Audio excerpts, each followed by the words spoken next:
নমস্কাৰ ছাত্ৰসকলক স্বাগতম জনাইছোঁ আছাম টিচি ইউটিউব চেনেললৈ।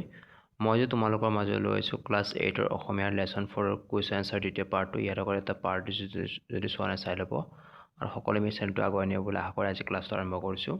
9 নম্বৰ, বিপৰীত অৰ্থ বুজোৱা শব্দ লিখা। উত্তৰ: মৃত্যু, জন্ম, জয়, পৰাজয়, কাপুৰুষ, বীৰ, সাহসী, ভয়, সাহস, নিৰ্ভয়, শত্ৰু অধি মিত্ৰ, দুৰ্বল হ'লে সবল। তলৰ শব্দবোৰৰ সমাৰ্থক শব্দ লিখা। উত্তৰ: মৃত্যু, মৰণ, স্বৰ্গ গমন। জননী মানে আই, মাই, মা, জন্মভূমি। সন্তান মানে সতি সন্ততি, ল'ৰা ছোৱালী। বীৰ হ'লে বলৱন্ত, সাহসী। নিনাদ হ'লে ধ্বনি, শব্দ। 11 নম্বৰ, এটা শব্দত প্ৰকাশ কৰা। উত্তৰ: ক। সাহস থকা মানুহ, সাহস নথকা মানুহ, কাপুৰুষ, ভীৰু। 6 নম্বৰ, জাকৰে মাছ ধৰা মানুহ, জাকয়া। গ নম্বৰ, যাৰ শক্তি আছে, শক্তিমান। ঘ নম্বৰ, যাক জিনিব নোৱাৰে, দুৰ্জেয়। 12 নম্বৰ, তলত দিয়া বিশেষ্য পদবোৰক বিশেষণলৈ পৰিৱৰ্তন কৰা। উত্তৰ: বিশেষ্য বিশেষণ। মান, মানি। দুৰ্বলতা, দুৰ্বল। দৰ্শন, দাৰ্শনিক। দুখ, দোষী। মানৱ, মানৱতা। 13 নম্বৰ, ভাৱ বহলাই লিখা।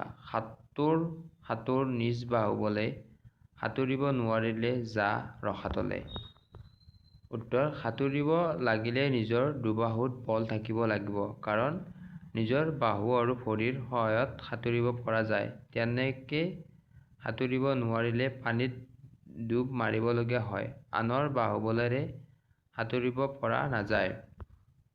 এই কথাষাৰৰ পৰা ইয়াকে ক'ব বিচাৰিছে যে জীৱনত যদি মানুহে কিবা এটা কামত সফলতা লাভ কৰিব বিচাৰে, তেনেহ'লে নিজে তাৰ বাবে কঠোৰ পৰিশ্ৰম কৰিব লাগিব।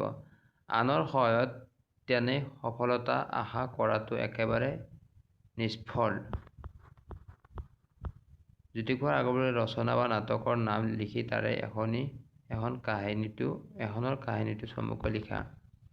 উত্তৰ: জ্যোতিষৰ আগৰৱালাই ৰচনা কৰা নাটককেইখনৰ নাম হ'ল কাৰেঙৰ গিৰি, ৰূপালী, শোণিতকুঁৱৰী, নিমাতী কইনা, লবিতা, সোণ পখিলী, কনকলতা, সুন্দৰ কোঁৱৰ আৰু খনিকৰ। এই নাটসমূহৰ ভিতৰত নিমাতী কইনা জ্যোতিপ্ৰসাদ আগৰৱালাৰ এখনি মনোমোহা শিশু নাটিকা। ইয়াৰ কাহিনীটো চমুকৈ তলত দিয়া হৈছে। আমাৰ বুঢ়ী আইৰ সাধুৰ অন্তৰ্গত নিমাতী কইনা নামৰ সাধুটিৰ পৰা নাটখনি ৰচনা কৰা হৈছে। ইয়াত দুই ঘাই চৰিত্ৰ হ'ল নিমাতী কইনা আৰু ৰূপ কোঁৱৰ। নিমাতীক ইয়াত বোধন কৰিবলৈ দিয়া কলা-লক্ষ্মী স্বৰূপে আৰু ৰূপ কোঁৱৰক চিৰ সুন্দৰ প্ৰধান মহাসিদ্ধ সাধনৰূপে অংকন কৰিছে। কলা-লক্ষ্মীয়ে সাধকৰ আমন্ত্ৰণ আৰু বোধন মন্ত্ৰতে উদ্যোজিত হৈ জগতত হাঁহে। কলা-লক্ষ্মীৰ হাঁহিয়েই হৈছে আনন্দ আৰু তেওঁৰ গানেই হৈছে বিশ্ব শান্তি। মানৱ জাতিৰ সকলো কলা সাধনাই পৃথিৱীত আনন্দ আৰু শান্তি প্ৰতিষ্ঠা কৰে। মানুহৰ সভ্যতাৰ অধিষ্ঠাত্ৰী হৈছে কলা-লক্ষ্মী। পৃথিৱীত আজি সকলোৱে নানা কলা সাধনেৰে এই কলা-লক্ষ্মীৰ হাঁহি আৰু গান উলিয়াব পৰা নাই। চিৰসুন্দৰ একান্ত সেৱক ৰূপ কোঁৱৰৰ হাতত পৃথিৱীৰ ভাৰ পৰিলেহে পৃথিৱীত সুন্দৰৰ ৰাজ্য স্থাপন হ'ব। নিমাতী কইনা অৰ্থাৎ কলা-লক্ষ্মীৰ মুখত মাত ফুটিব, মুখত হাঁহি বিৰিঙিব আৰু আনন্দত গীত বাজি উঠিব। এয়াই থুলমূলকৈ নিমাতী কইনা বা ৰূপ কোঁৱৰ নামৰ শিশু নাটিকাখনিৰ কাহিনীৰ বিষয়বস্তু। আজিৰ ক্লাছটোত ইমানখিনি। নেক্সট আৰু বাকী লেচনৰ কুৱেশ্যন আনচাৰ সকলোৱে ভালকৈ পঢ়িব বুলি আশা কৰি আজি ইমানতে সমাপ্ত কৰিছোঁ। নমস্কাৰ।